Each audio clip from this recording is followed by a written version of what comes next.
लोकसभा निवडणुकीची धामधूम संपताच आता राज्यात वेध लागले आहेत ते विधानसभा निवडणुकीचे।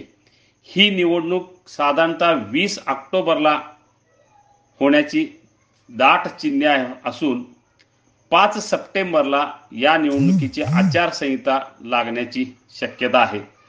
3 नोव्हेंबर पूर्वी नवीन विधानसभा अस्तित्वात येणं आवश्यक असल्यामुळे राज्यात आता 20 ऑक्टोबरच्या दरम्यान मतदान होईल असे संकेत मिळत आहेत।